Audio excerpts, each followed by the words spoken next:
made it right here in the booth. I'm always pursued cause of what I pursue. That's greatness, yeah, I gotta make it, I got things to lose. Boy, you wanna get in my crew, boy, you can't get in my crew. Me, XL, and Hoover, way too fireball. When this joint drop, better call the troops. And when you hear the drop, better raise the roof. Better raise the roof. You already know what happens when we link up. Let's go. Yeah, I got the juice. Yeah, I got the juice. Big game cool, make them look like cool. Always play it cool, that's the biggest rule. Forget what they doing, keep on doing.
to another stream of Boomeadow Builds the State of Anarchy.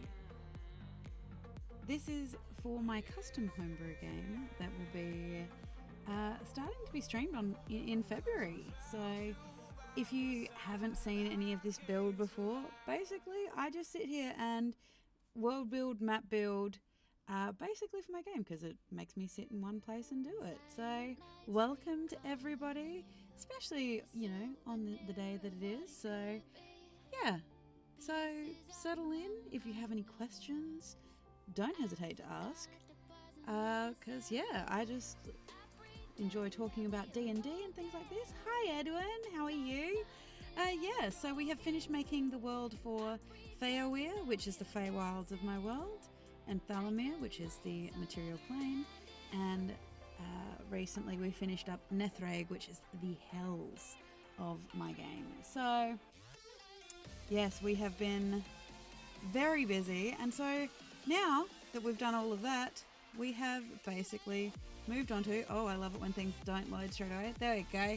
We've moved on to actually starting the first town build. So this will be Corkwood in the Spring Court, specifically in the Kingdom of Spring, basically. This is the Court of Flowers, I believe specifically. If I have a look at how my world is divided up, is it the Court? No, it's not. It is the Court of Lightning, which is to the southern end of the Kingdom of Spring. So, yeah. And so basically over the last few sessions, unfortunately I had to miss Wednesday's stream because I was interviewing people for the game. So we've had lots of very, very good interviews.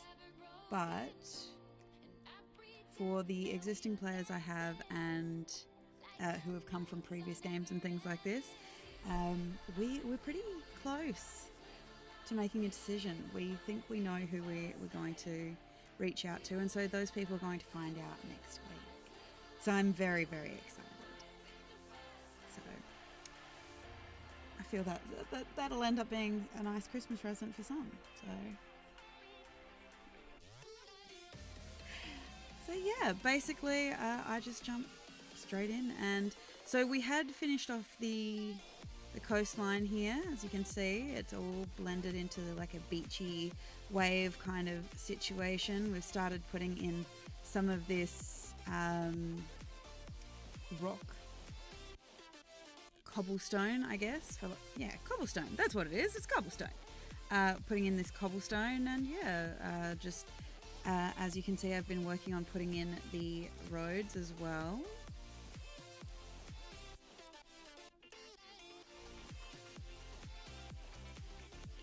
So yeah.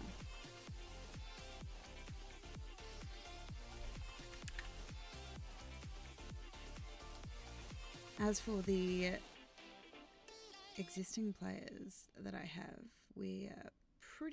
I think they're pretty close to have settled on what characters they're going to play. So I'm pretty excited about that. At this stage, let me see if I can remember off the top of my head. We are going to have a Simic hybrid alchemist, a Tabaxi warlock whose patron is, they've taken and it's a custom Pact of the Boogie Woogie Woogie, which obviously when you hear what that is, that will make perfect sense if you know the name. We have a Titanborn Aasimar Paragon and a Raken Urbanite Ranger. So yeah, very excited for at least that part of the party. I do have a lot of homebrew custom races and classes that are involved in this. One of my players actually sat down and figured it out. There are, I think, like 136 playable species that they can choose from. And some of them are just different sub-races of certain species. So, for example, humans are different depending on which plane they are from. and they all have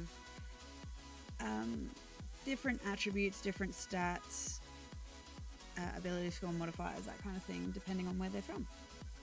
So yeah, there is a lot of choice, to the point that's why this is some of these players have taken so long to pick what characters they're going to play, because they have been stuck for choice, basically.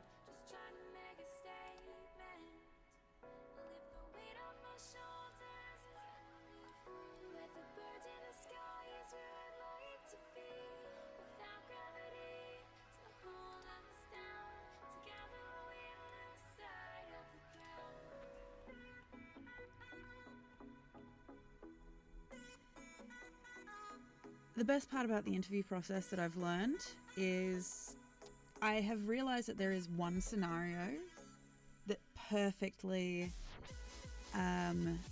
explains the style of game my players do tend to go towards. And I ended up explaining it like, oh, imagine you're going into battle against zombies, and one of your teammates rides into battle on the back of a triceratops with a shotgun in one hand, a red panda who is also holding a shotgun in the other. The red panda is an NPC. It is purely a red panda. It's an animal. And yeah, that is pretty much how my parties tend to play, basically. The only thing I created in that scenario was legitimately the fact that there was a triceratops as a mount in the stables. I created the encounter with the zombies. In the stables there was like this menagerie, and so that's where the red pandas came from. But yeah, no. That's how the party all pulled together, basically. That's what they do.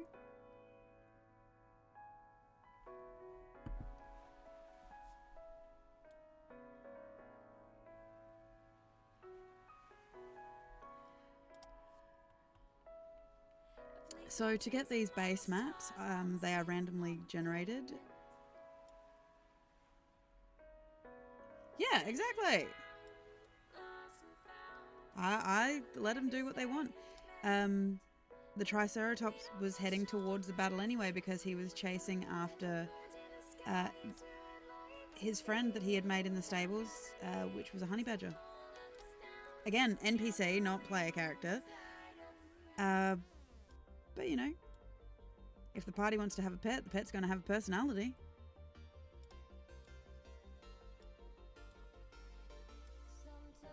The guy who had sold them the Triceratops had sold them on the fact that it was a trinicorn. It was like a different breed of unicorn, in his opinion.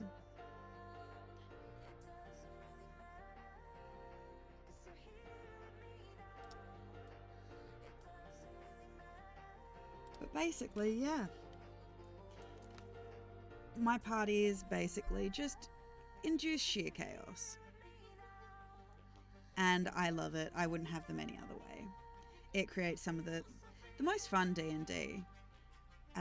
Just because, yeah, the game is supposed to be exactly that. It's supposed to be a game. It's supposed to be fun. While, you know, they get to save the world in the end.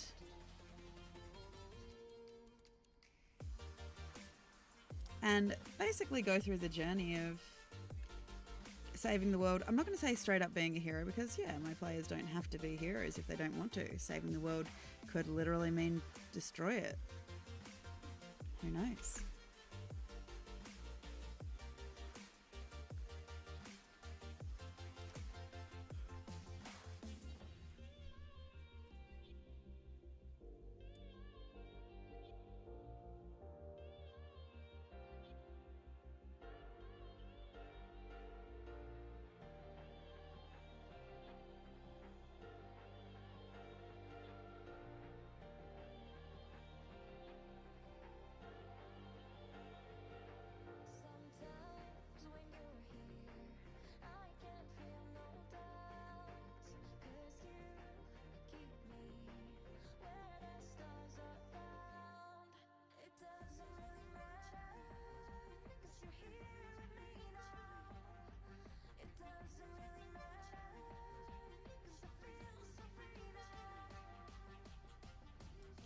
Well, that's exactly it, Edwin. Saving the world because you live in it.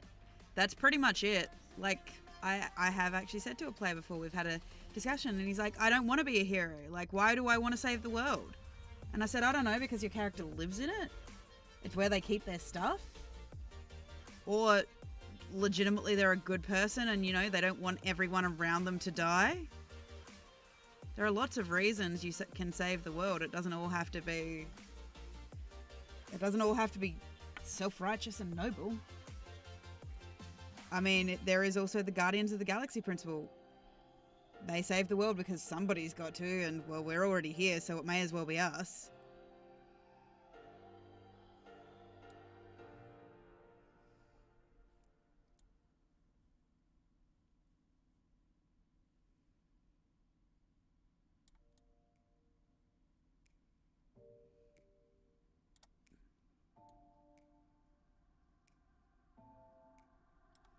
It's getting harder, you turn my heart up, throw me in water. I'm getting higher, just to feel ya, cause I need to. No one knows it, heart is frozen from your poison. Taking the potion, just to feel ya, cause I miss you. Oh my God, can't stop you like heroin. My love you got, there's no settlement. I can't pretend. But yeah, so this will be the first town that the party interacts with.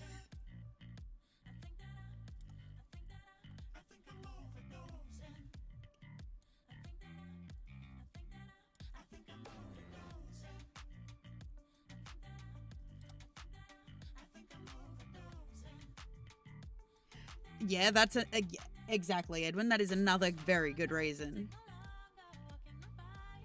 You know, you got to take out enemies at the knees. If that, you know, you got to protect your bag, man.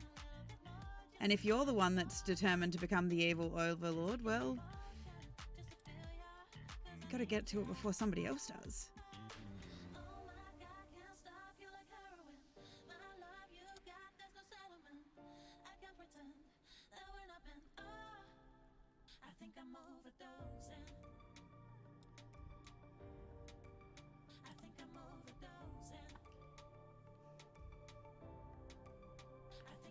Yes, not every hero in my world is expected to be the perfect paragon of hope and justice.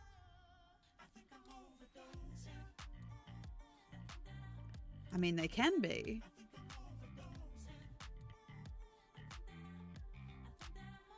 But I think everyone, it is a very rare adventurer that goes out to adventure.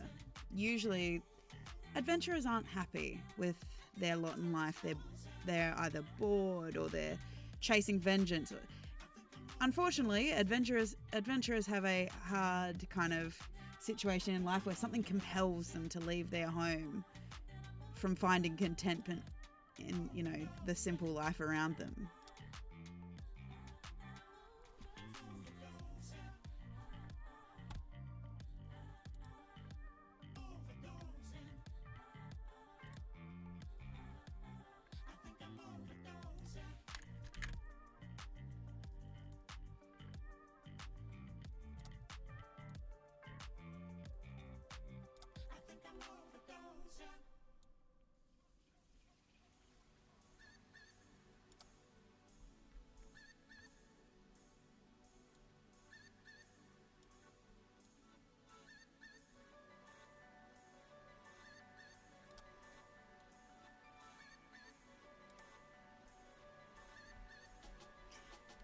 So yes, I'm very excited to see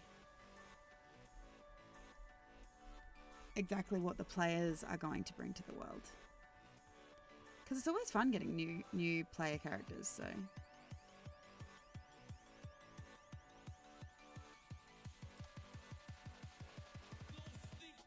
Because they bring a lot of, you know, they bring a lot of new ideas and places to start and direction for the story. And, you know, I actually really enjoy the collaborative part of the storytelling process when it comes to D&D.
So yes, these at least base maps come from a generator. It's a city building generator, and I change all the parameters and everything like this, and I basically just keep regenerating until I kind of find the vibe and feel, at least for like a general layout. And then obviously I'll go in and I'll put in all the different towns and businesses and everything.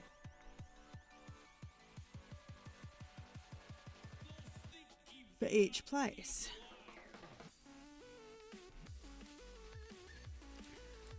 Corkwood is a Feyawyr city as well.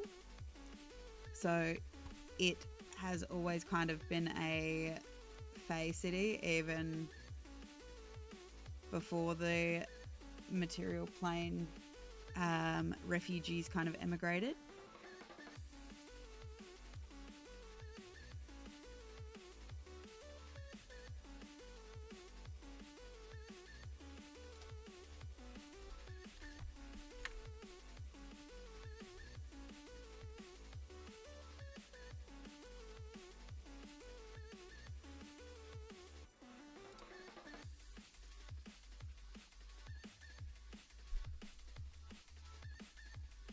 And so I'll put all these roads in, and then I will actually, as I put in the buildings, I actually do some like shading under the buildings and things like this as well.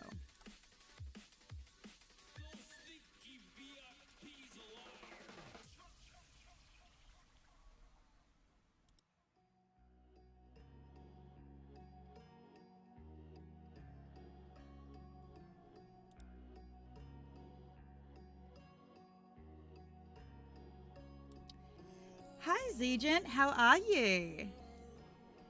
No, they were. Nope. We're not starting immediately from arriving on boat. They're going to be on the boat itself. Yes, it will be felt within the city. There is, to a certain degree, there is a level of the big differences do tend to be at like the utilities and services kind of front. You will find that there is probably a lot, while they do have evolved to use the technologies and everything that were basically brought in by the people from the material planes, they are still very much, you'll find that the Fey towns and cities tend to be a bit more what you would assume as like you would code as like true D&D kind of stuff. It is obviously a bit more advanced in terms of like society because time has moved on, and obviously, you know, influence has been brought in, but yeah, you will still see a lot of those what, you know, others may see as some modern conveniences and stuff will start, you know, a lot of those infrastructures aren't necessarily there because obviously the Fae still do like to uphold their traditions as well. And yes, Zegent, note the first session is going to primarily be on a boat. And there is something, my daughter actually helped me plan out what's actually going to happen in the first session as to, at least as a concept to bring the party together.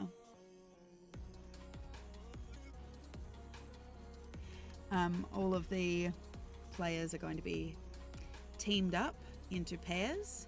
So the newer players coming in are going to be paired with some of the older players, make it a bit easier to get the world lore in digestible chunks from other people who have been in the world rather than the very overly enamored DM who is very focused.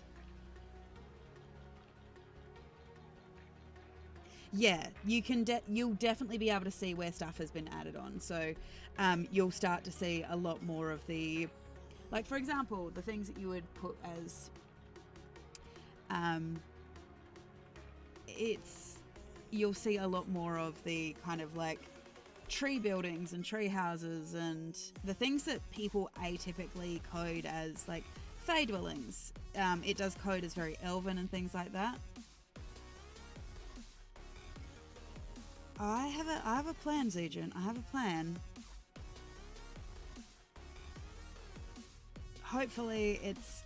And this is the thing. We're not initially starting in a tavern this time around. I like a good tavern start, but no, there is going to be a mystery afoot from the very first session. So, ha ha ha. And hopefully between, you know, now and the beginning of the campaign, with all of the backstories that I'll get and things like that, I'll actually be able to build that out. Because that's part of the, a big part of the thing that I'm not really sure about yet, is obviously I'm not sure how...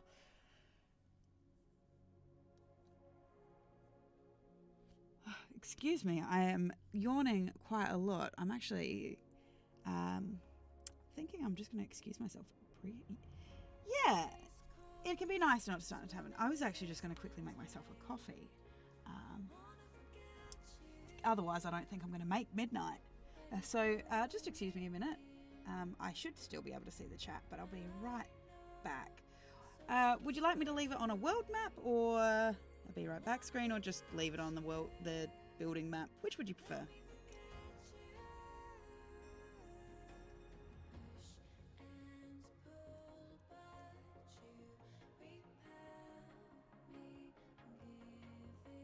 Either or. I'll leave it on the Fey map so you can have a bit of a look. But I will be right back. Really quick.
Hi, Spinner.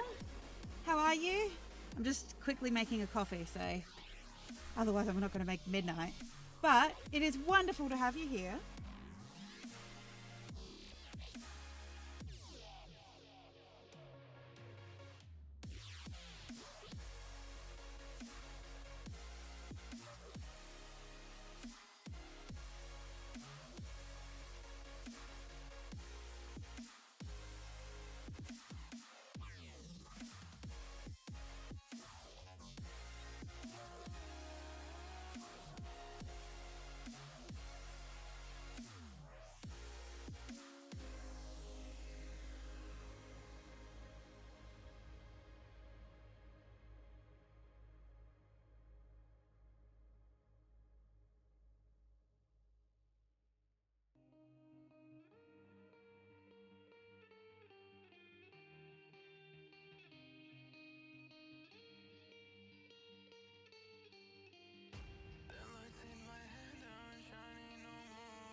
It is indeed present opening day tomorrow. We're back. Sorry about that.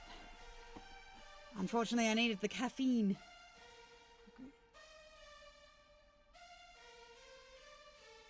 Oof. You know what, though? That's not bad. Oh, that's exciting, Edwin. I'm very excited for you cooking Christmas dinner. What do Christmas dinners look like where you are in the world? Because obviously I am not 100% sure, so...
There's no real standard. See, I mean, it's hard because in Australia we end up having a kind of mixed bag kind of Christmas thing. Some people do barbecues, some people do the traditional English style turkey kind of stuff. A lot of people do seafood and prawns and things like that, or cold meats. If, you know, while we do Christmas, it's kind of a real mix of like hot and cold. Obviously Christmas puddings are a thing. Christmas puddings are a thing. But we also do things like pavlova as well. So it just depends on how hot it is, really.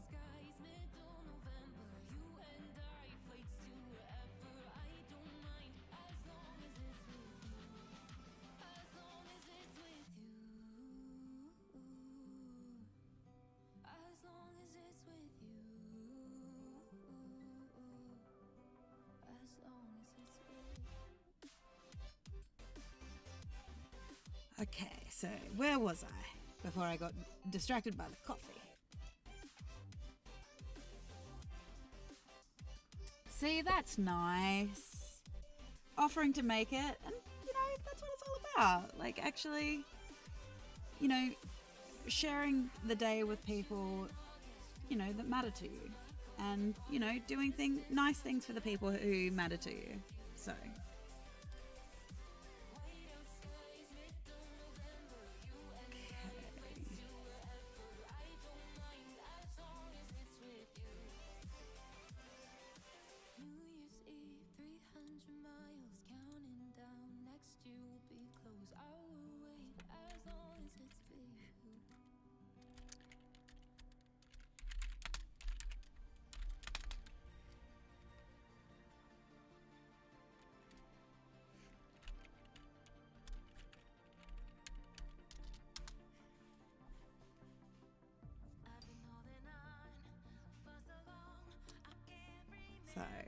So I think I'm going to use this stuff from the Elven kit here.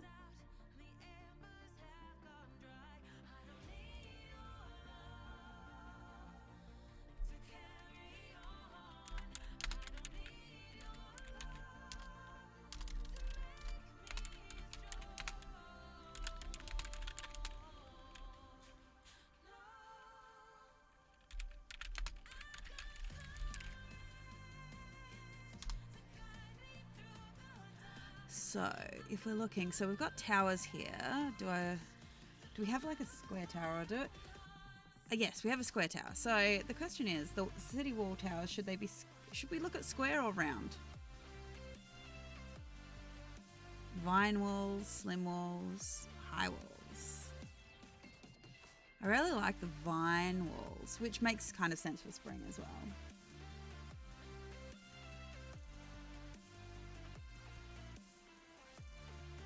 You know what? Who said it has to be complicated?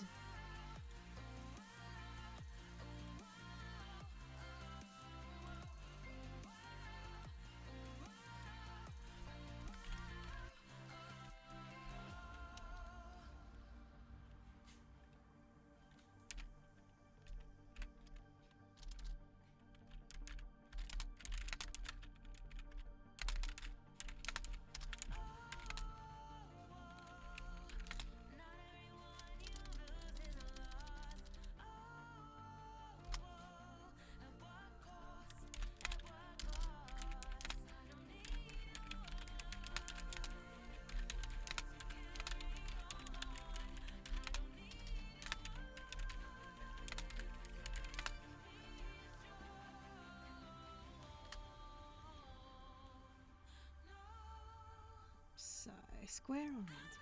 Yeah, there's nothing to say that it has to be ridiculously complicated at all.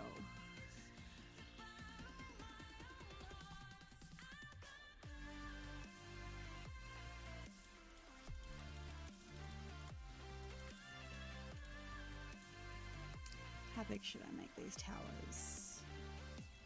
How big are the buildings? Okay, if that's how big we're making the buildings, they're size 30. Okay. That gives me a bit of an indication. So, we'll go with round, I think. And we'll have it 30? Yes.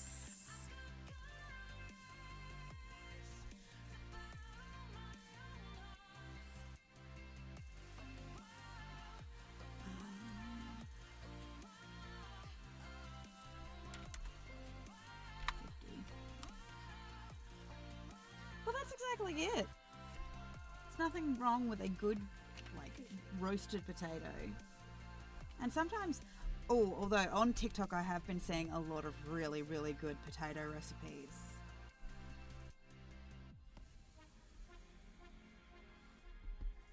Beyond infinity and back again. Just making a note of what my city tower size is so they're consistent.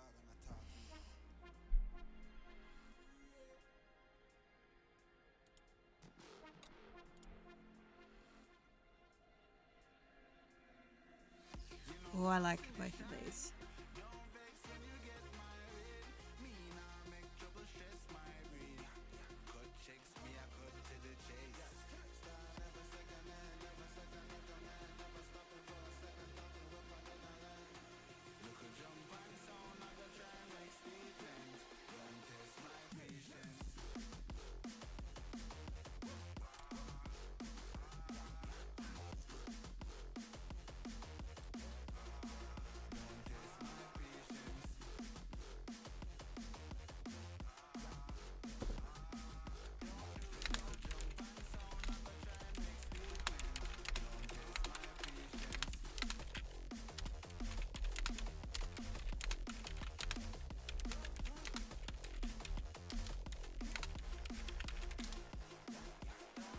See, yeah, so I've been seeing some really, really good recipes for potatoes and stuff on TikTok. You know, not all the stuff on TikTok is bad, and I'm happy to say that, at least with this. But, you know, it's like honey glazed potatoes and stuff like this. Personally, see, because I love a really good, this is just very tangential, a really good honey baked carrot or something. I'm a bit of a fan of the Brussels sprouts too. Don't hold that against me.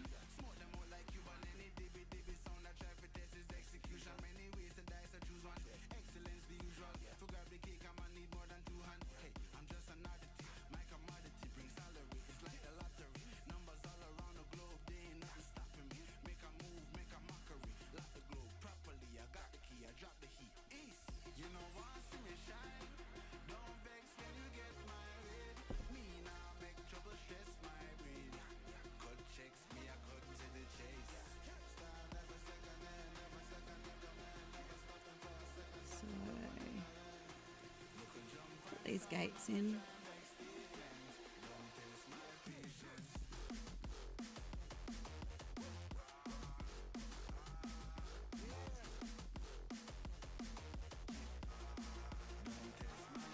they're all pretty good choices. I have absolutely nothing against them. I don't personally have any real issues with different vegetables and stuff. I'm a bit of a foodie. Back before I started doing all of this, and my previous job in a previous kind of before I settled down and had kids kind of thing. I used to be a chef, so I actually really, really, really enjoy food in and of itself, and making things and getting to share really good tasting food with people.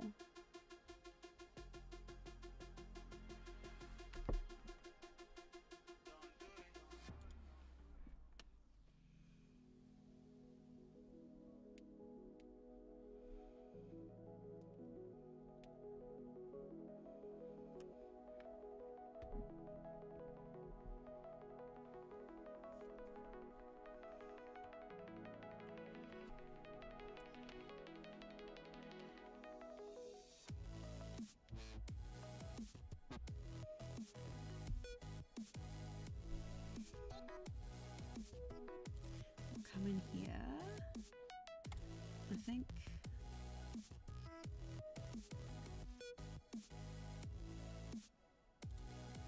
might be a bit intense. What other fortifications do we have?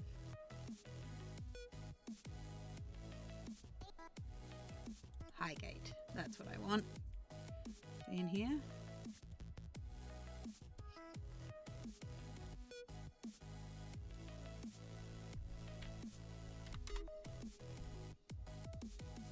Bring that down to 35, I think. Yes, 35. Yes, I'm very pedantic when it kind of comes to these kinds of things, so.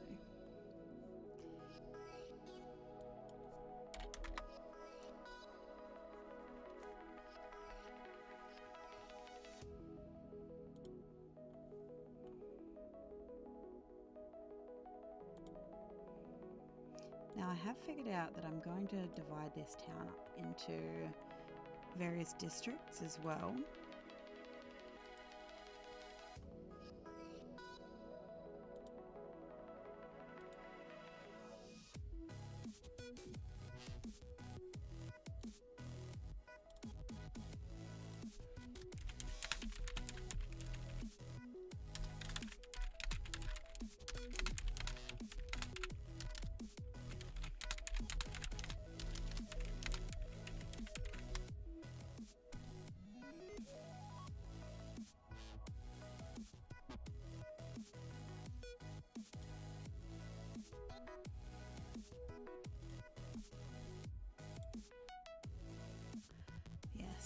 Get a bit pedantic about the placement of things, and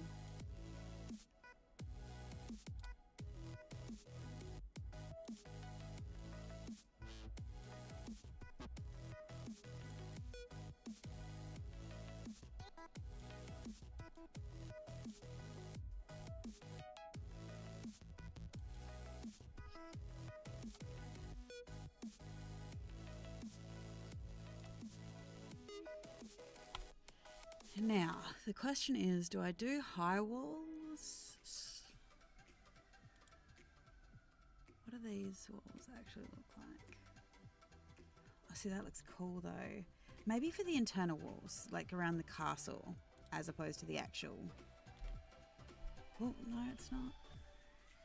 What are our thoughts? Like, should we do like a vine wall, which is bringing in more of that spring fae aesthetic, and then leave like these kind of heavier stone walls to like autumn, like pretty much just the vines for the summer courts? What do we think?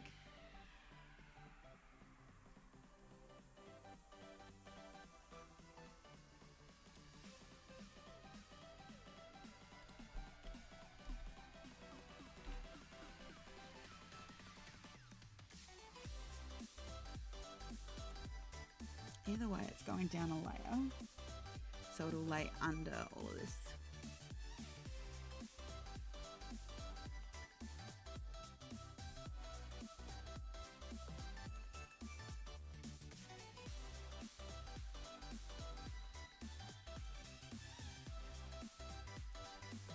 Yeah, not really. Like, they're obviously, I understand the whole point of a wall is for fortification, so you don't want it to be something that can easily be crossed. But for example, like these internal walls, it isn't so much for fortification as a separation.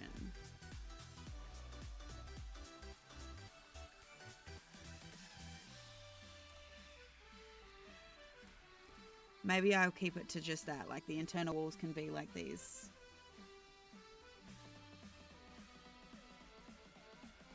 Yeah, pretty much. Yeah, you start to see a lot more of the, very much the older Fae folk who are used to living in their trees and various other things. Obviously, dryads and things like that have their trees in what is essentially their back gardens and stuff like this, and that aspect. But obviously, you know, we have the people from the material plane who are used to living in buildings. So, and obviously it's been like 1,000 years since the people started emigrating. So, you know, it is things like, yeah, there are going to be like these stone-styled buildings interspersed as well. Because, you know, apartment buildings and stuff like this have started to crop up. Something that the Fae had never really thought about. You know, or if they do, it's very kind of Folk of the Faraway Tree-esque.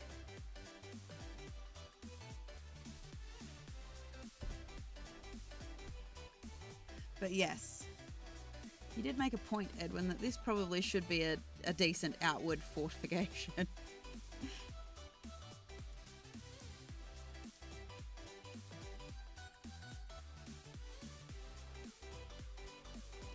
Otherwise, what is the point of having a wall if you're not going to actually use it to, you know, fortify the city so people can't get in?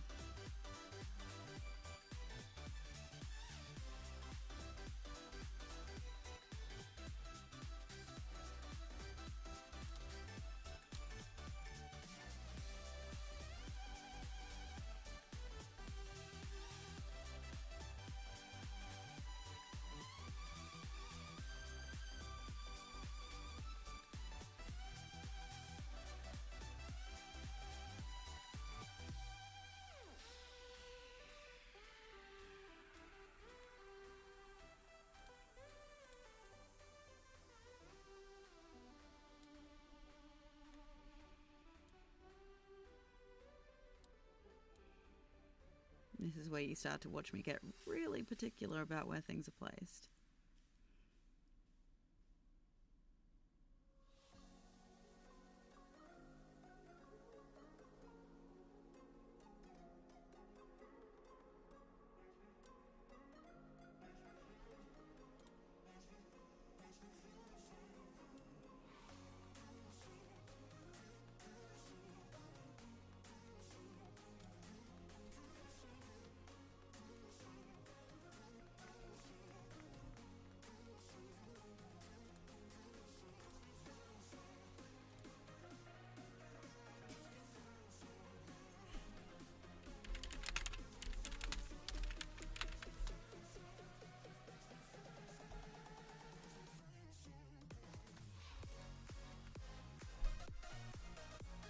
Okay. But yes, you did make a very good point that the whole point of a wall is to prevent people from getting in. So if I make it so people can easily walk over it, well, that kind of defeats the purpose, doesn't it?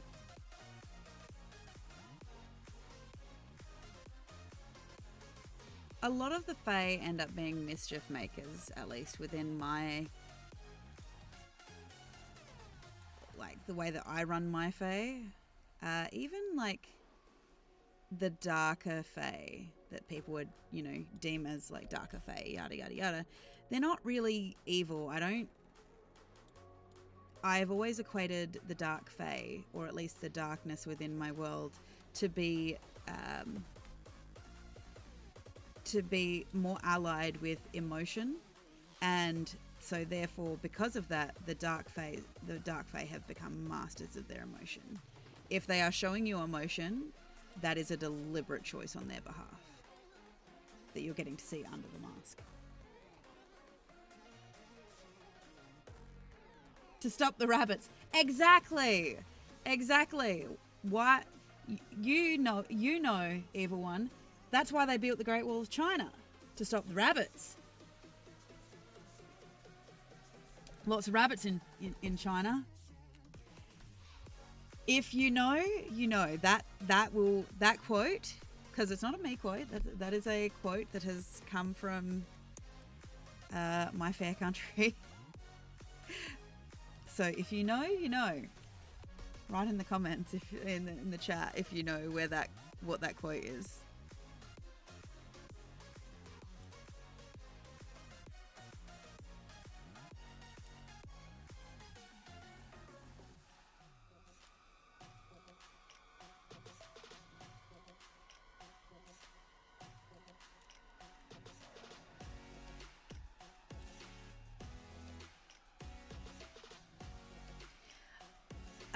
No, we lost the Emu War. That is something, Edwin, that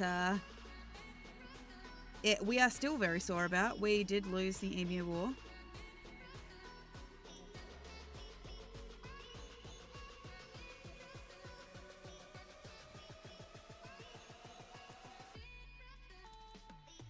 We kind of just accepted that they are here and we can't get rid of them.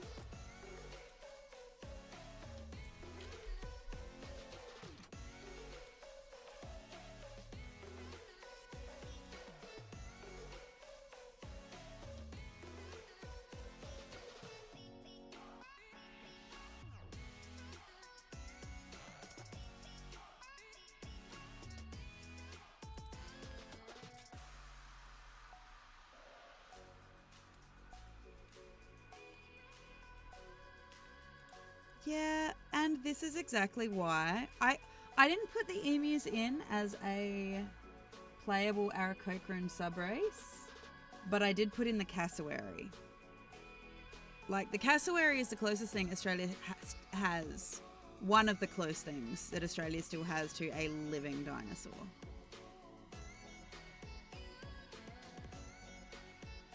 Well, the cassowary is an option to play. Obviously, they do not have a flying speed. For those who don't know, a cassowary is a flightless bird of Australia. They can swim quite well, actually, same as emus. But yes, they have very similar to like your raptors and things like this, like from the Jurassic Park velociraptors and whatnot. They have the 3 toes, and they are indeed known for their brutal kicks.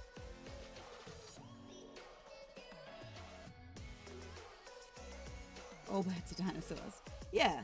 Well, we also have the saltwater crocodiles as well here. Not everywhere, but we do have them.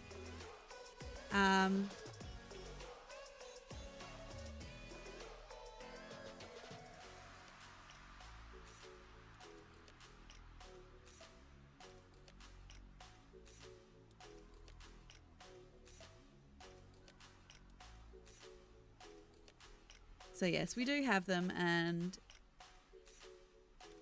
we've got some pretty cool fauna in Australia. I know, like, the thing that ends up getting made the most apparent to a lot of people who don't know a lot about Australia is, yeah, we've got a lot of deadly wildlife. And we do. But the thing that's never really pointed out is, most of the time, if you leave them kind of alone to their own devices, most of them are pretty chill. Even the spiders, as long as you don't mess with them.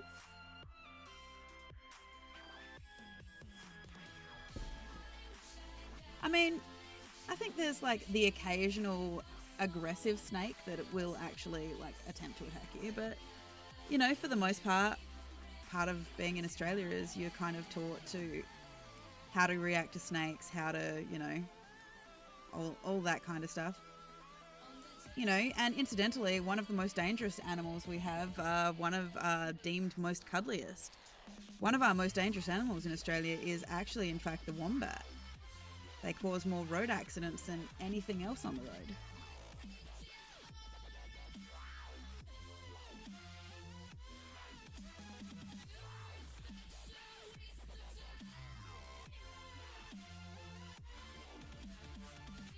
Yeah, see, we don't have any big predators either. Like, we don't have anything that are like...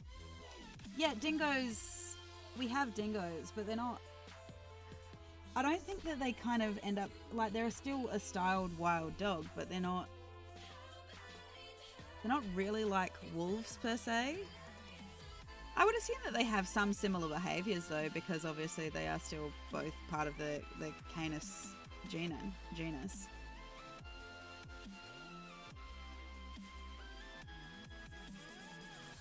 Great white sharks, yeah, but then again, I mean, they're only really an issue if you swim in the ocean.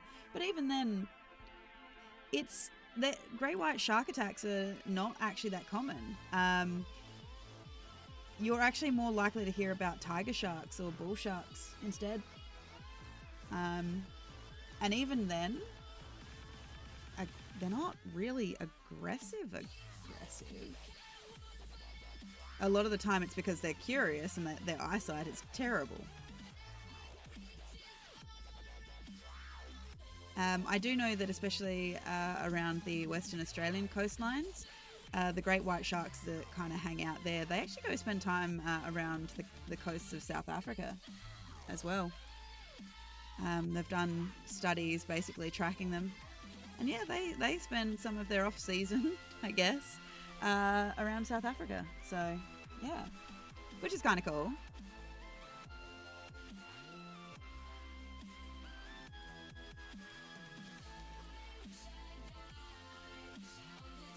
You know, and a lot of the shark attacks generally end up being things like the shark has mistaken the diver for like a seal because, well, especially if you're in a wetsuit or something and you're splashing around and your eyesight's not that great, there's not really that much difference between a seal and a human. Apart from, obviously, the swimming speed.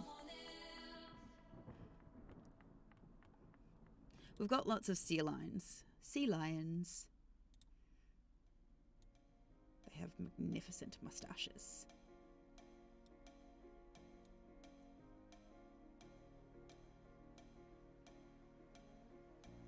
Well, yeah. Horses, yes. Wild horses. Camels are another one. Because we do actually have a very large camel trade here as well. Yeah. Like I said, wombats end up causing more car accidents because essentially they end up wandering onto the highways and freeways and stuff like this, and because they're solid muscle, you don't want to hit a wombat in a car. We have lots of like road trains and trucks basically that if they hit one, yeah, they end up getting rolled. So we also have kangaroos, which end up, you know, as a traffic hazard, they kind of suck because they don't jump in a predictable pattern. So it is not uncommon for cars to hit kangaroos, unfortunately, which is really sad. But I get the impression that that's kind of something that happens anywhere, that there's large animals that interact with human society. So although that being said, yeah, nearly hit a kangaroo a few times, especially around dawn and dusk. They are very active in those kind of mid hours. So but yeah, I don't know, for people who are from other places in the world, like I don't really know what it's like for you guys with your things, although I don't hear many stories about people hitting moose or things like that. I imagine that's something that you don't want to do, though. I can imagine that would not be a great time.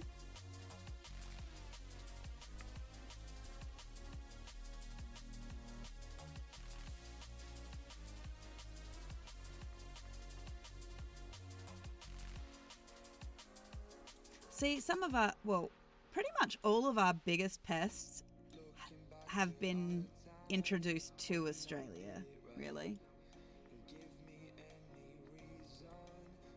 A really good example is the cane toad. which, you know, scientists introduced into Australia to try and deal with the cane beetle problem in the Australian sugar industry. It did not go as planned. So, yes, if anything, it went bad. It went real bad for those people who don't know much about that.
A hedgehog? See, we don't have hedgehogs in Australia. I mean,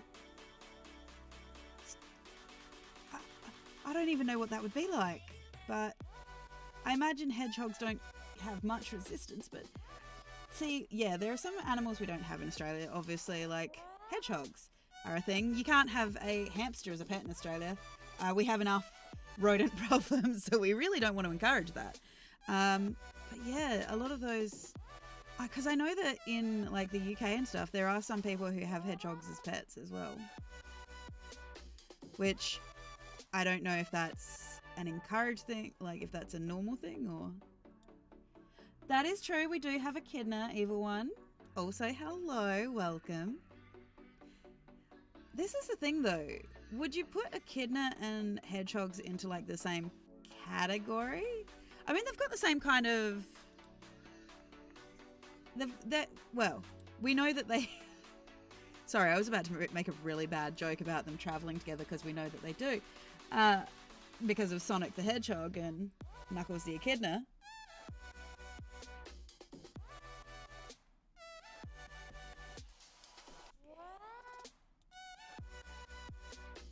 Yeah, echidna...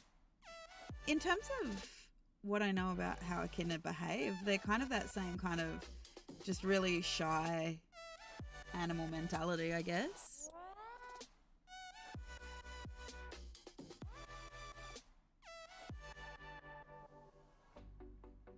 True, balling up doesn't defend against cars. Poor little things. See, yeah, I don't... No, that's... Yeah, the echidna still ball up, but... I actually think that when threatened, they actually are known to run because they are... Echidna can scarper real fast.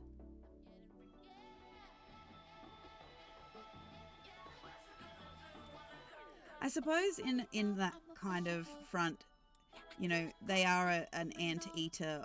The echidna is a kind of ant-eater. That they do predominantly exist on like Australian ants and things like that. So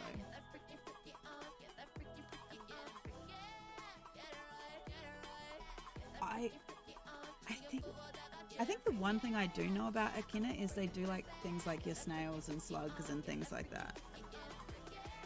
Echidnas are kind of the same. They are that same nocturnal kind of behaviours. So.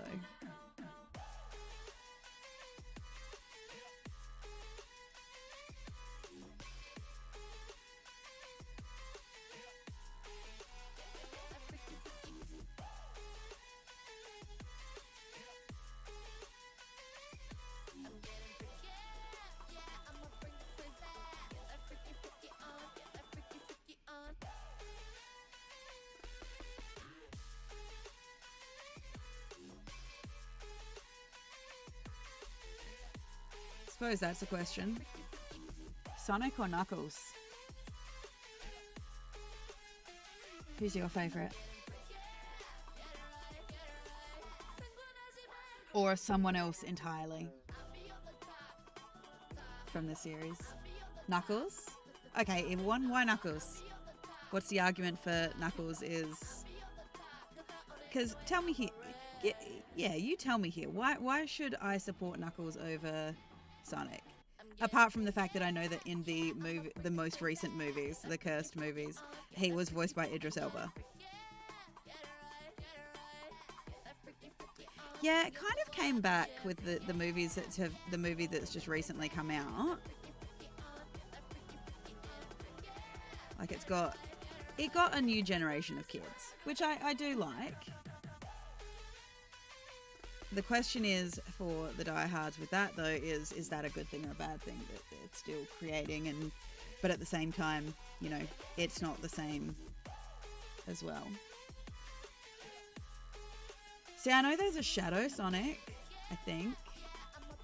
And there's Knuckles.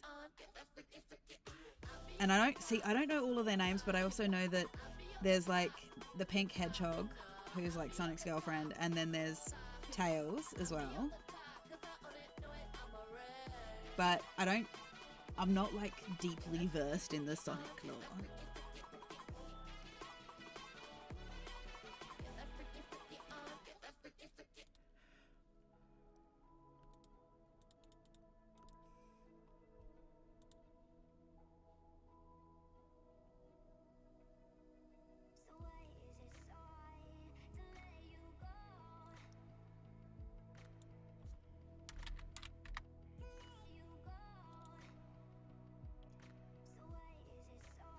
Charmy Bee. I'm gonna need more reference than that, Siegen, because I don't know.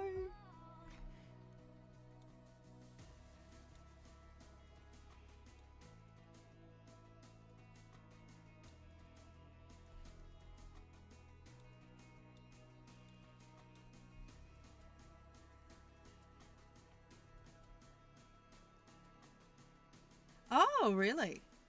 See, I didn't know they had a bee character.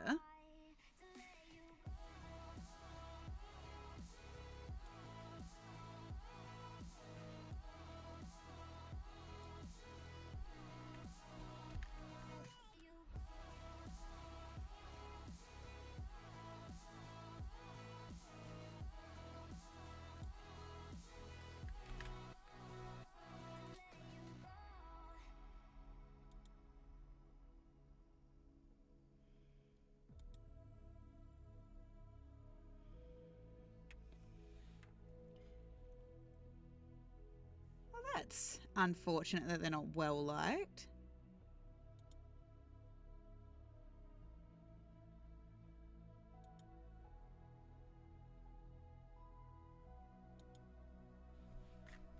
Yeah, see, I'm not huge into like the Sonic world lore and things like that.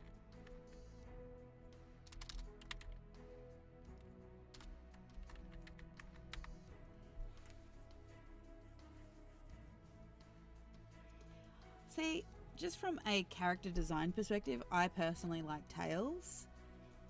But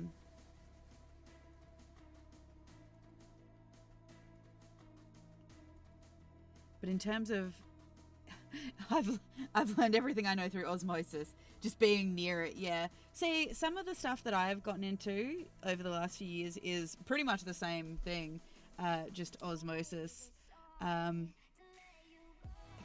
I guess in a way that's also how I learned D&D. A lot of it was through osmosis, because I can say that I have never sat down and like you know, I have definitely not sat down and read my way through cover to cover with the player's handbook or anything like that, or even the DM's handbook. A lot of it's just learning through playing, basically.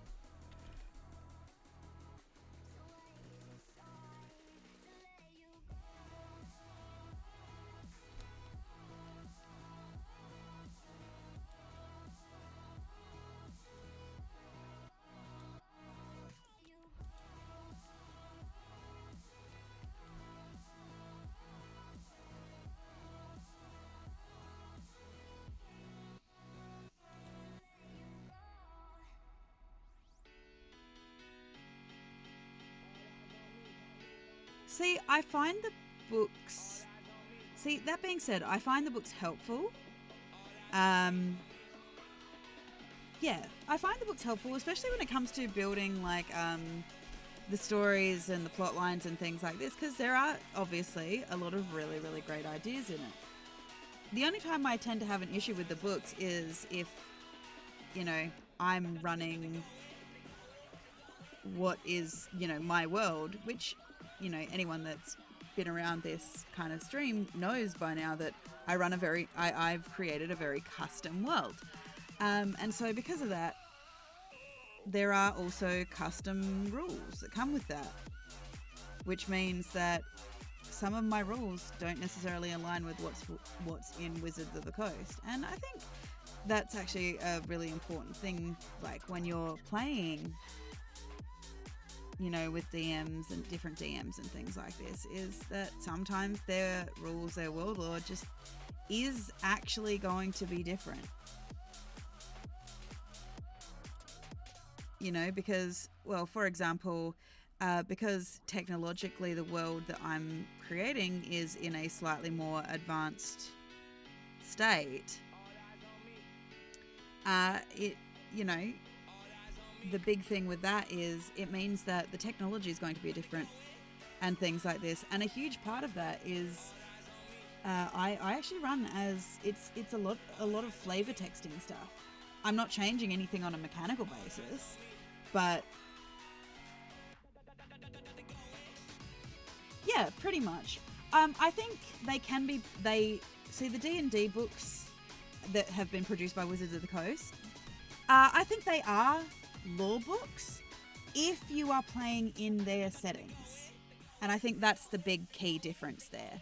So, for example, you know, some of the stuff that they hold as written or true for like their character, like the species, or, you know, specific rules for their towns and things like that, they're like specific campaign specifics, like set for Eberron, set for Sword Coast, yada yada yada.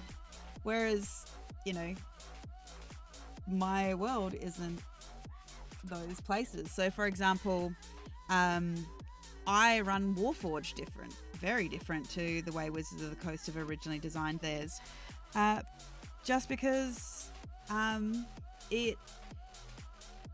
needed it to kind of fit the setting that I've created. Yes, I've heard that the new Dragonlance book just came out. I'm trying to convince Evil One to run a campaign for me. Yeah, pretty much. Yes. Evil One told me that when Dragonlance came out, and I unfortunately can't always collect all of the books, which makes me sad. But from what I've heard, the setting itself is actually pretty good. From what Evil One told me, the setting is actually pretty good.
See, that's a smart way to do it, Edwin. Try and get it as a Christmas present.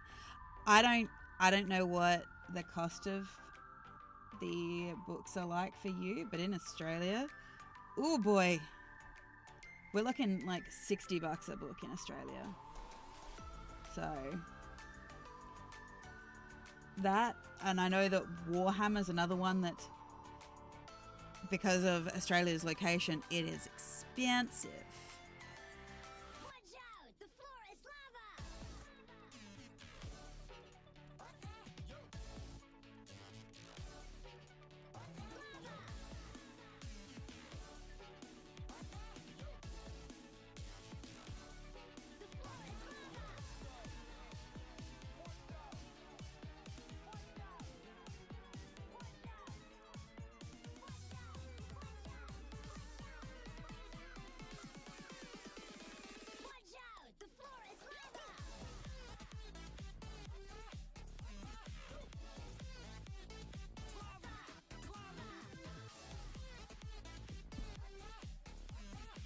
Yeah, Warhammer is also expensive, I know, as a hobby in Australia, just because it is hard for us to get stuff here.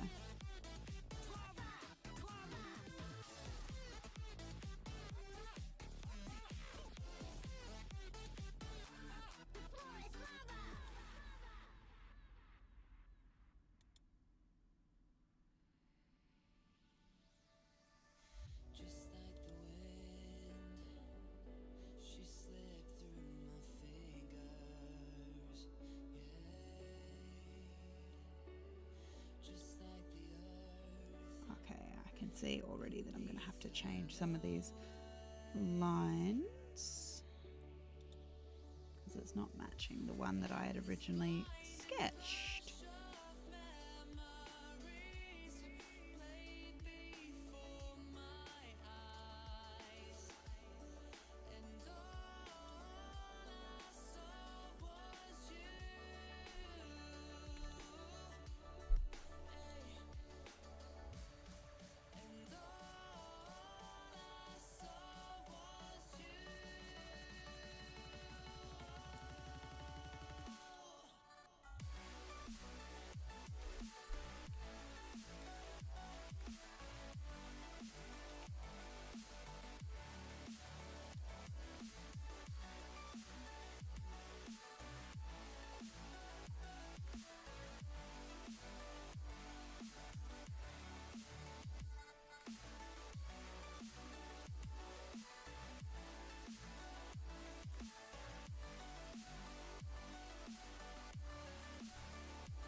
I know this.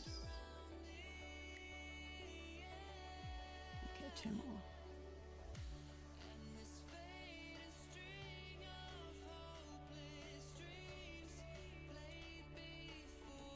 One here.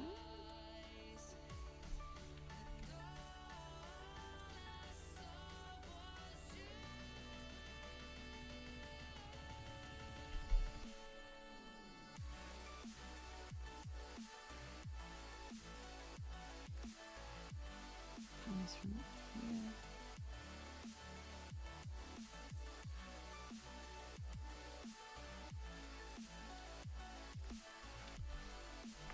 And this one will be purple. Okay.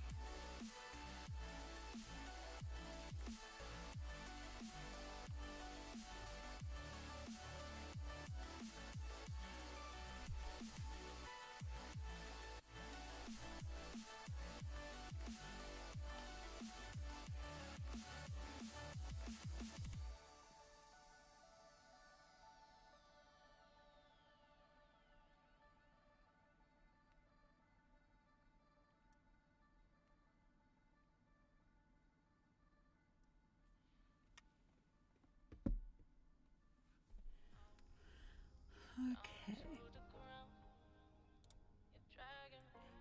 I think swap to Volcorn, I think. And we'll swap. So we'll go, because I actually really like what they've done with this one.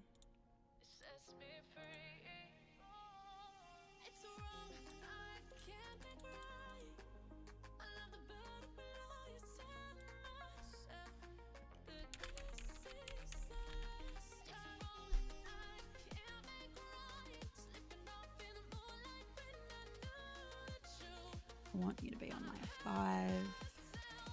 And we'll bring down the opacity to 0.3, I think. Yes.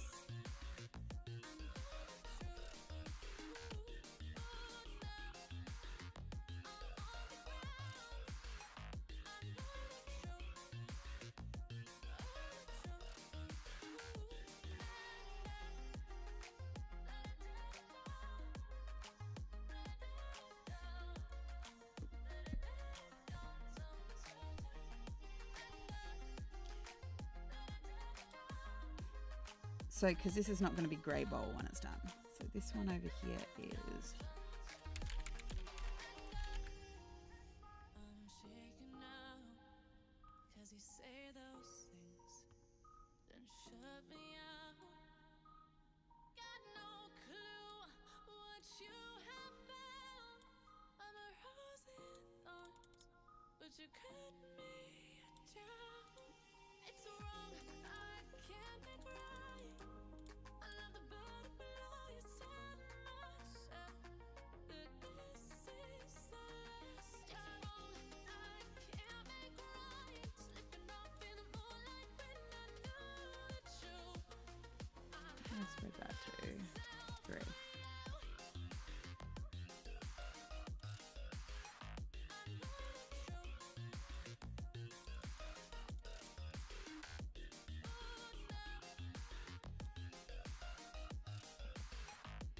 Now the question is, because all these are already, can I...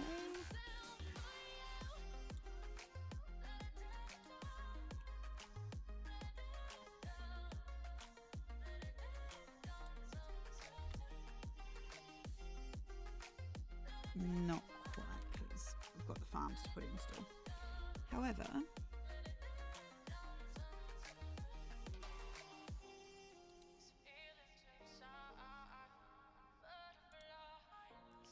can put it on to -1, and I can do that.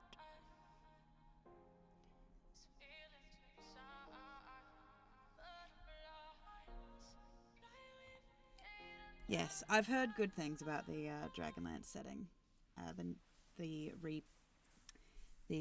reprint they've done of it.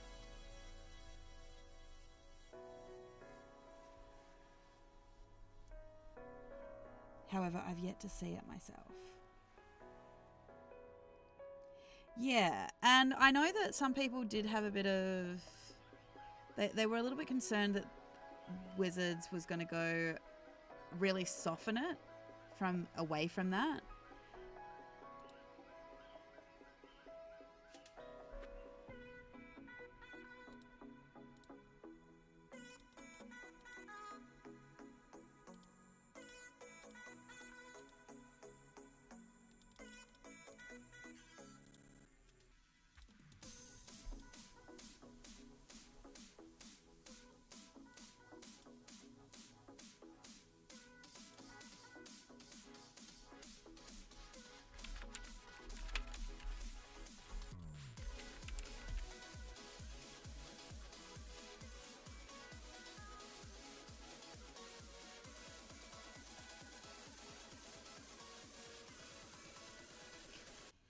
The question is, on this brightness of map, should this opacity come up just slightly?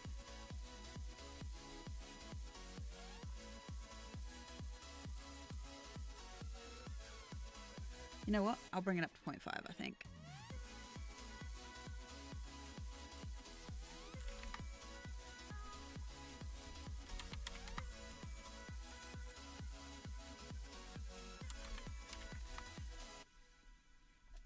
Dreams among the stars while I'm standing on the pavement, spinning around, lost and found, just trying to make a statement. Lift the weight off my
actually, I'm going to swap these around. I'll do this one first. But I'm going to swap these around. Just because this central area, because this is a Fey run town, this central area is actually going to be run by the Fey Knights. Because this is the way that I've kind of started designing it, that yes, the Fey Knights have a lot to do in the actual running of the Fey towns now, because there are Fey Knights and Fey Knaves. The Fey Knaves are basically the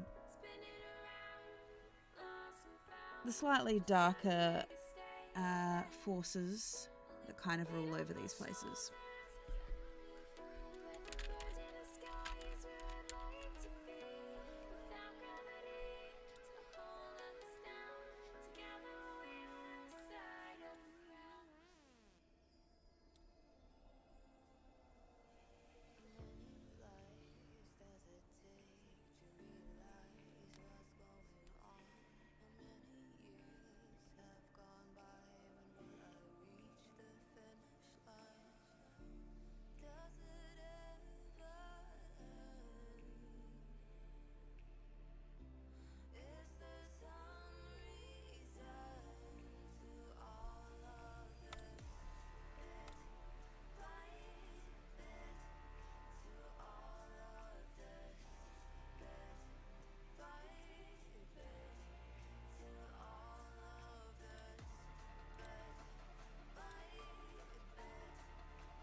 Oh, that's cool for the Fey one. I hadn't realised that they did a Fey den.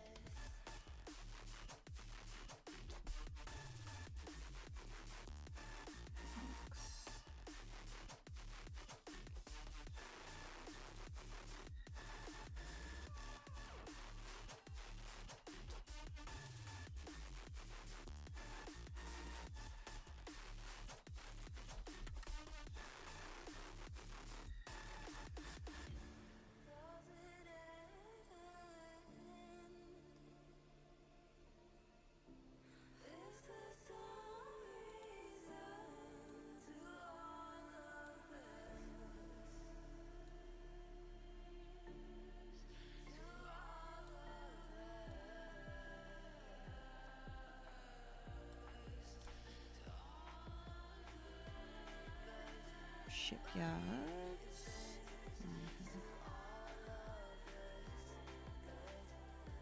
That's a snail house. That's cool.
The coloured lines, these lines here, these are just breaking up the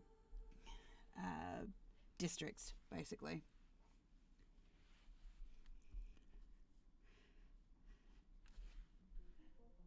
So yes, basically different districts will have kind of a different focus depending on what they do.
It's a bit better. Bring it down to the 25.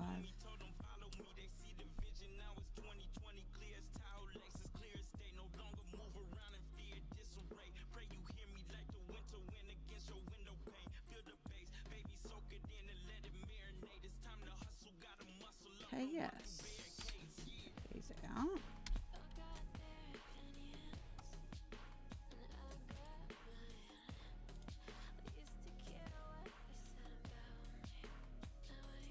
Now, before I put in all of these little clustered kind of things, I am actually looking for some very specific things. The first of which, everyone's favourite place to stop for a drink, a tavern.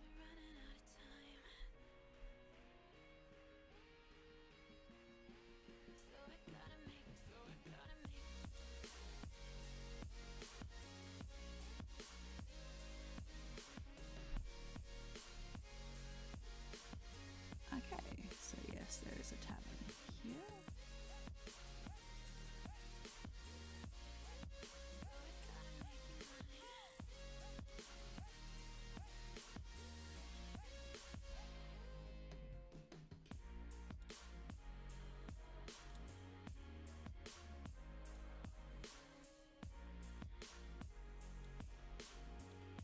Now this one, I have actually a note for this one.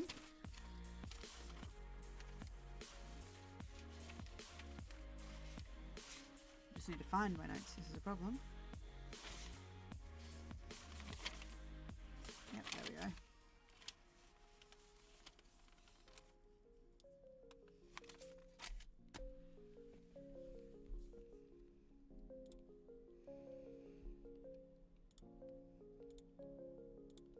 Rise up from the ashes, wings on my back, stay lit like a matchstick. We ain't coming back, I swear. Just let go and see what happens. Gotta let go to see the magic happen. They got us a quick Comes change, up. so we like them in face. I'll just buy the new watch. I usually like swapping this.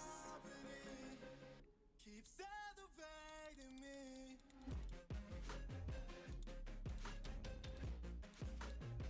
Yep.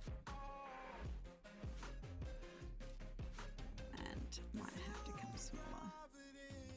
They got us a quick change, so we like them in face. I'll just buy the new watch. Time to make my wrist ring. The zero gravity. Keep celebrating me. Born in the darkness, fight for the light.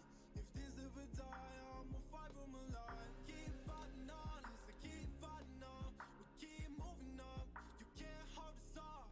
So I am up above the clouds. So I can't see the ground.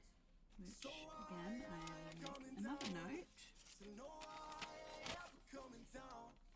Rise up from the ashes, wings on my back, stay lit like a matchstick. We ain't coming back, I swear. Just let go and see what happens. Gotta let go to see the magic happen. They got us a quick change, so we like them in face. I'll just buy the new Size 5. The zero gravity. Keep celebrating me.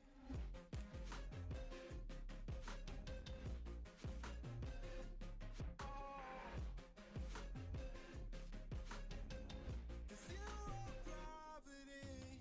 They got us a quick change, so we like them in face. I'll just buy the new watch. Time to make my wrist ring. The zero gravity. Okay.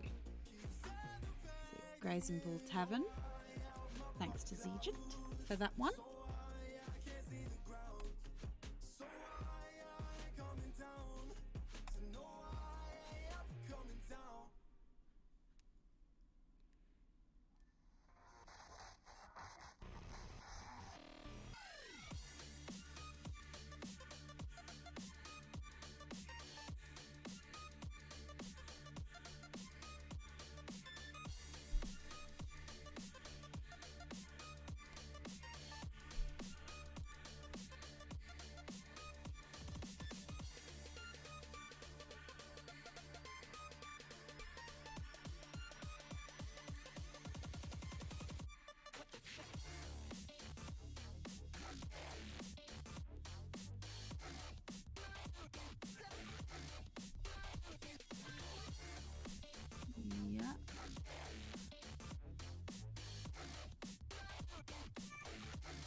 Yep, so we put the grazing bull in, which part of the reason I decided to put it here is because it's really close to all of the barracks and everything like this. And considering that they have essentially a stone bull kind of sentinel situation,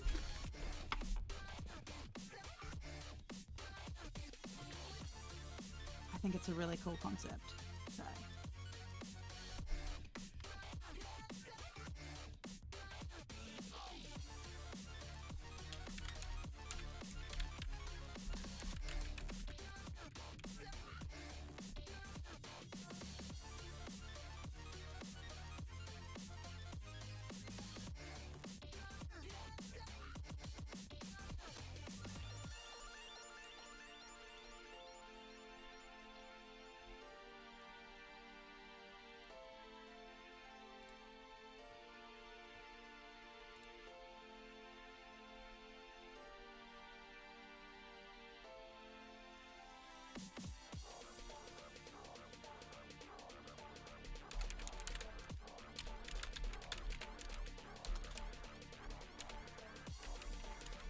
this can be a little bit, this one.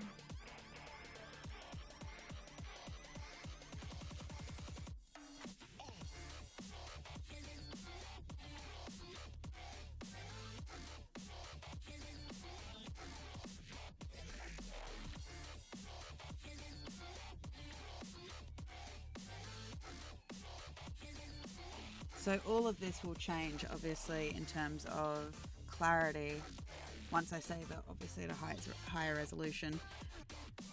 Just to save my computer a little bit, I don't turn that resolution right up while I'm designing, because I'm pretty sure that it would indeed crash my computer.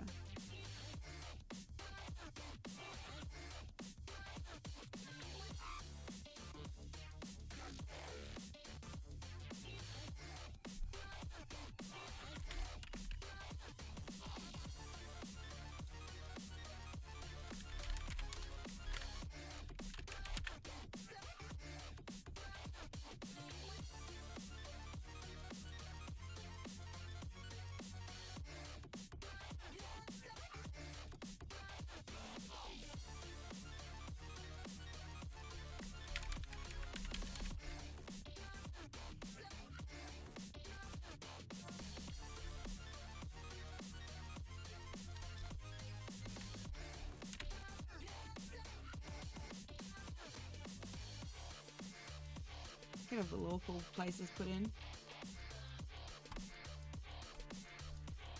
Thank you for reminding me, Agent. I will be saving.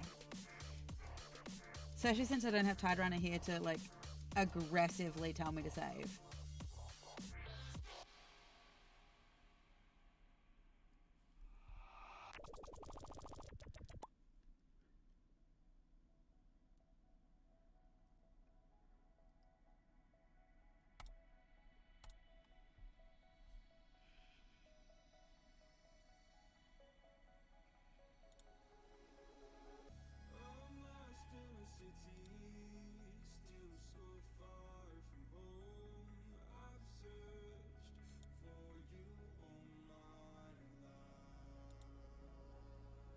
I was right to put it there. Good.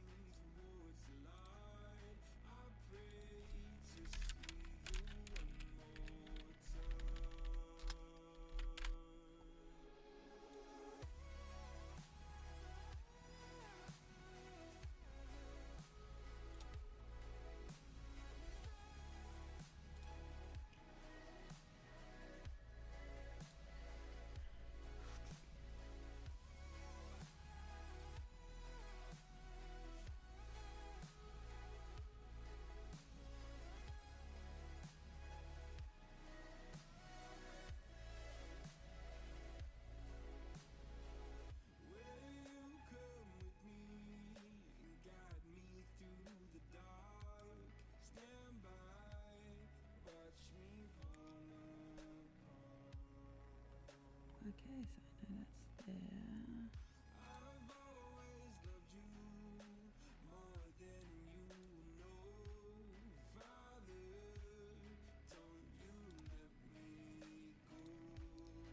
So this right here is the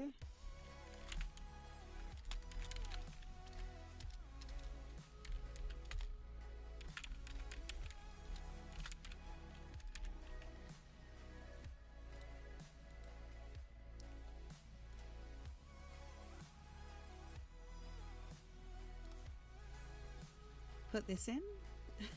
The House of Secret Petals. What do we think this building is? Because you never know when people want to do business in a place that serves really, really good food and other appetites. It is one thing I actually do for my places of repute like that. I usually give them really great menus. All of my players who have played with me before will tell you the sheer level of detail that you guys see me go into with these maps also goes into the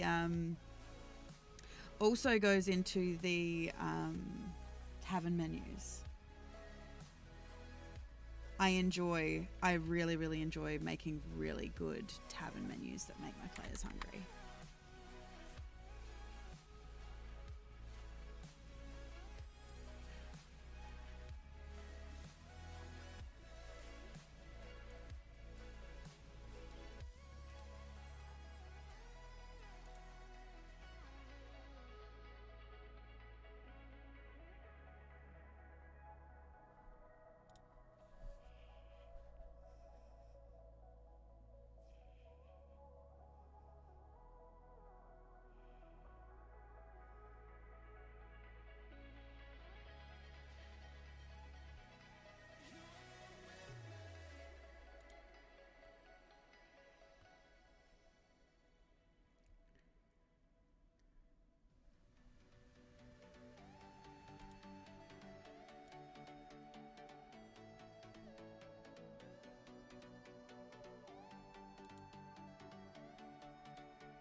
Actually, I'm going to make this bigger so I can place it.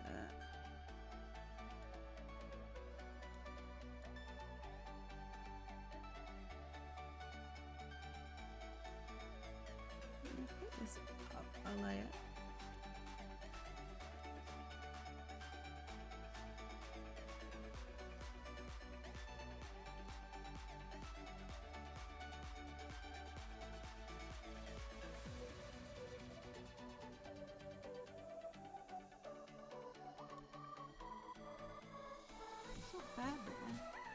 Petulia, the Ephebian goddess of negotiable affection.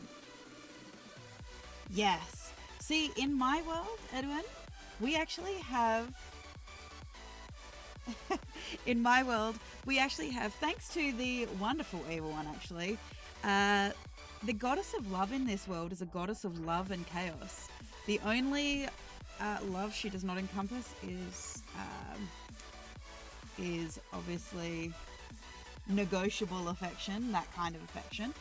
But yeah, no, she's the goddess of love in the world is a chaos goddess as well.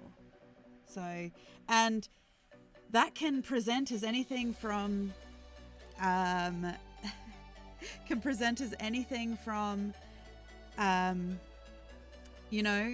wanting to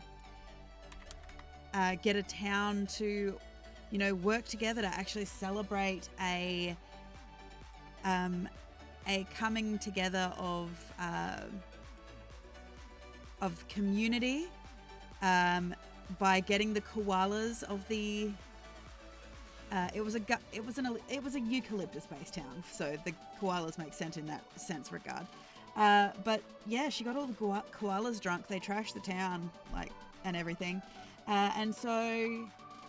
and managed to convince everyone in the town that clearly it was a sign that they had stopped seeing each other as members of the community and things like this.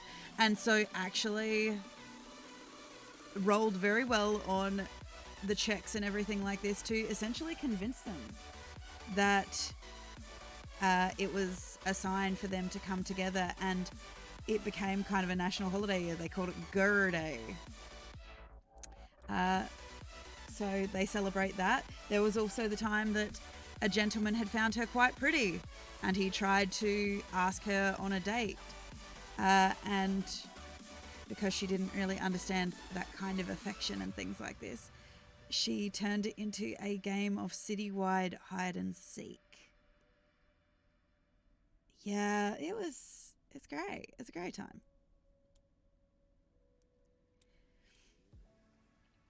If you've managed to catch the trailer for this particular upcoming game, every character in it is actually an old player character. So, yeah, their characters have gone on to become gods or renowned entities or all of this kind of stuff. So I obviously wanted that to really show through, basically.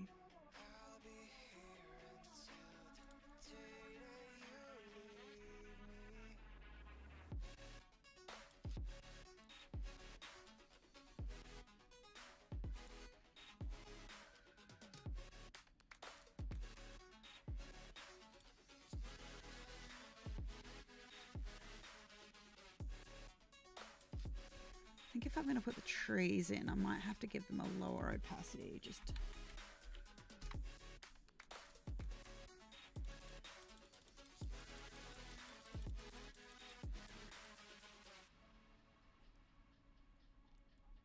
like that? Or is that confusing?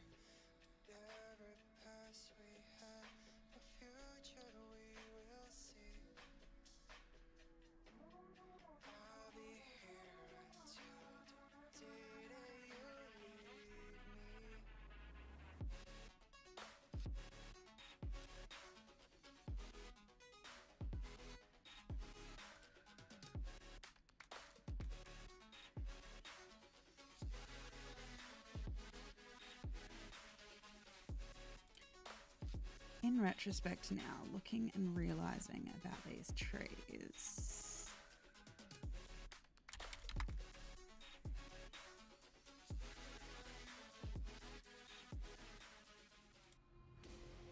this is purely experimentation, because I did say that this is a Fey-run city.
I think I should put all these in and then I can go in and layer in the buildings as well, because some of them will potentially be up. I hadn't even thought.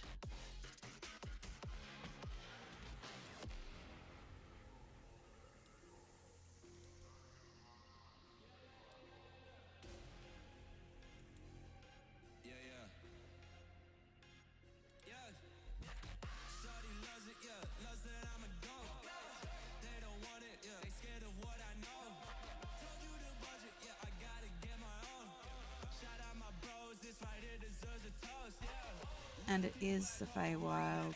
well, it is the part of the Feywild that is primarily dedicated to spring, so it would make sense that there are a lot of trees and a lot of tree buildings.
She knows that I gotta be trusted. She fed love.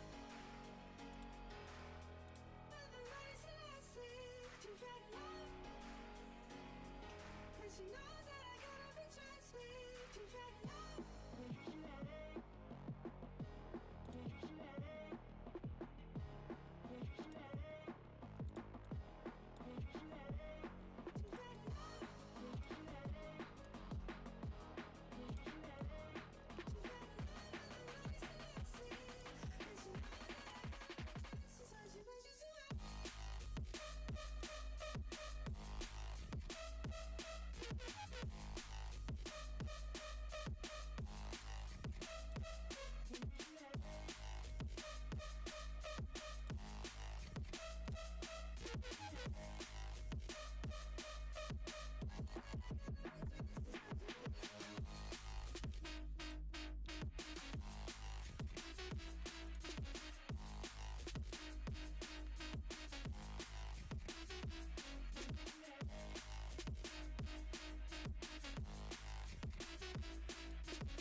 Yeah, I would probably hazard to guess to say they probably don't like it very much there if you have allergies. But I would like to think that the people who were born to the spring court, it is unlikely they have allergies to the Feywild. At least they're part of the Feywild.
So yeah, there is a level of world lore pertaining to how certain things work and things like that. So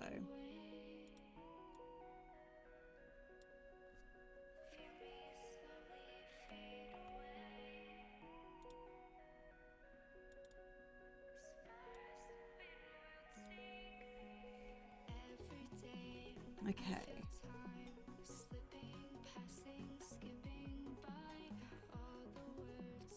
If we keep just in here.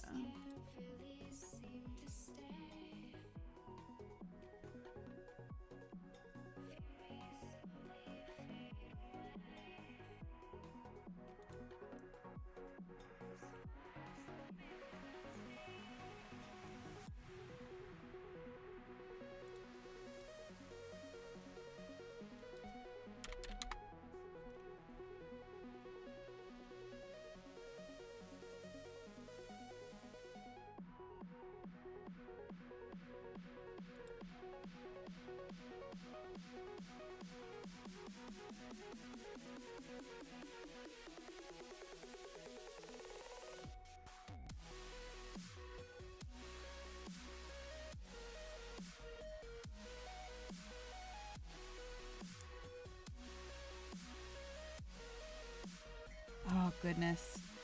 That'd be awful. Yeah, so at the moment, I think we have,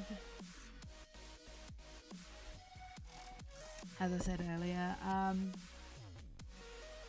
of the player characters that I do know, we have a Raken, so a raccoon man, urbanite ranger, who is a bit of a jaded detective sort of gentleman. We have a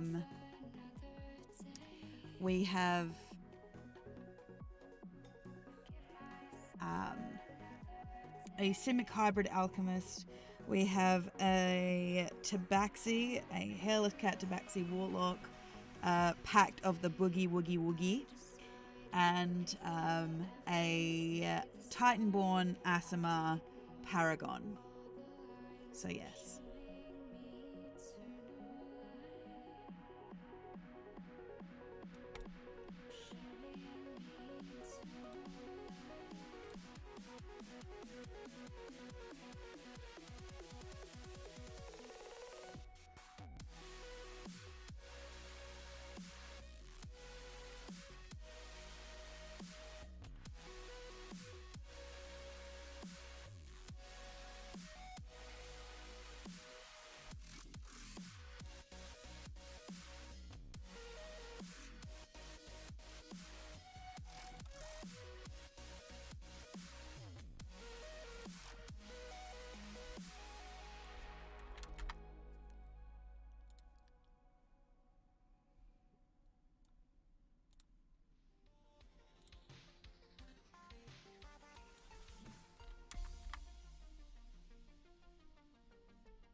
That's cool.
I do know a big merchants guild here. It does actually need to go. The year is 1991. Birds and people are living together in seemingly perfect harmony. Until one day, a young man catches fire. This is Phoenix.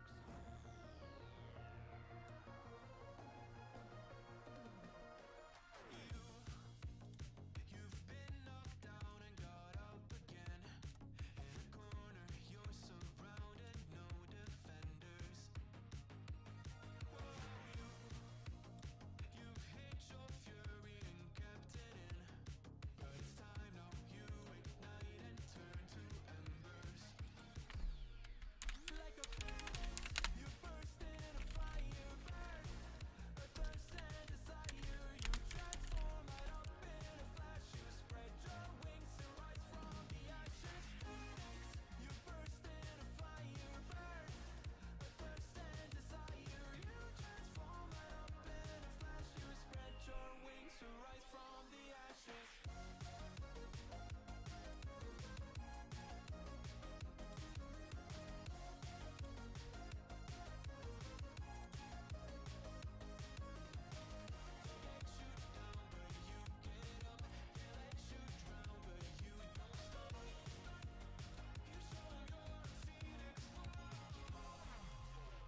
Get ready for verse 2, Electric Boomeadow. You see the truth Okay, yeah. and you know that they're just looking for attention. There's some more of these.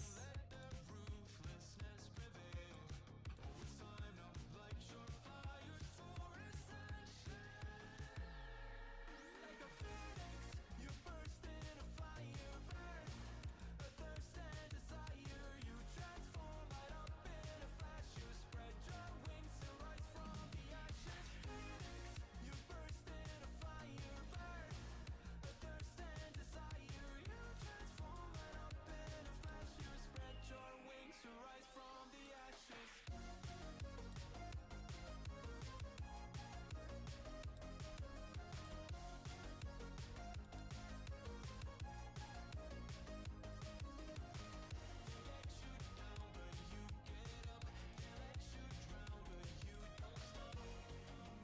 Okay, yes, yes, yes. I'm liking what I'm building.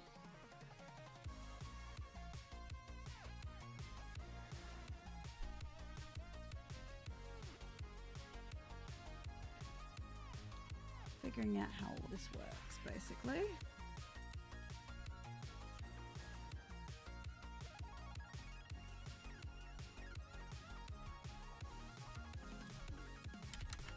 Phoenix, you burst in a fire burn. A thirst and desire, you transform right up in a flash. You spread your wings to rise from the ashes. Phoenix, you burst in a fire burn. A thirst and desire, you transform right Yes. up in a flash. You spread your wings to rise from the ashes. Don't think I can do that at 0.5 because otherwise it'll be more cohesive.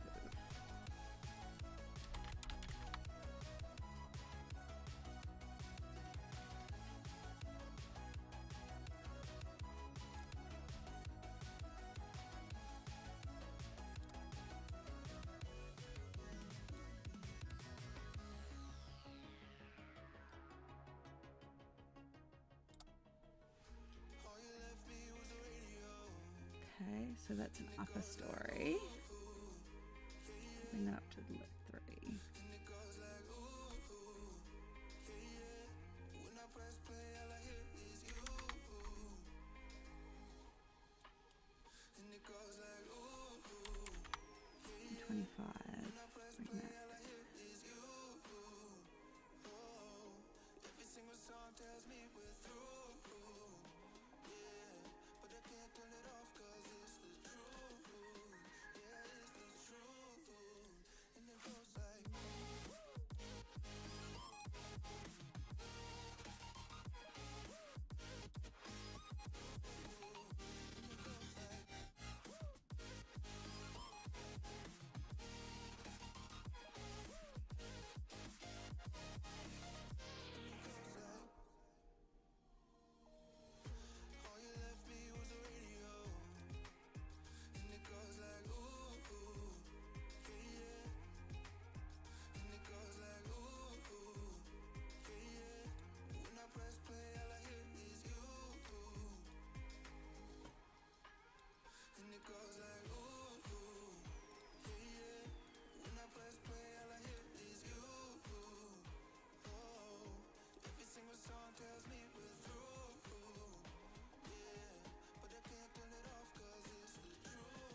Okay, and I think that's about as far as I'm going to be able to get tonight, because unfortunately I do have to finish up early because I have kids and there are things I need to finish up for Christmas this evening. So unfortunately this is a little bit of a shorter one tonight, but we will be back to the regular streaming schedule next week. So hopefully we'll see how far we get on Monday. Otherwise, thank you to everybody who showed up for a chat and things like this. I should probably save, that would be helpful. But otherwise, I hope you have a wonderful morning, afternoon, evening or night, wherever you are in the world. I hope you enjoy your Christmas. Have a Merry Christmas. If you don't celebrate Christmas, I hope you have a happy holidays. And I will see you all on Monday. I hope you enjoy your day tomorrow or the next day, whenever it falls in the world for you. But otherwise, have a great time. And I will talk to you all soon. Hopefully. Hopefully. Have a Merry Christmas, guys. Talk to you later. Bye.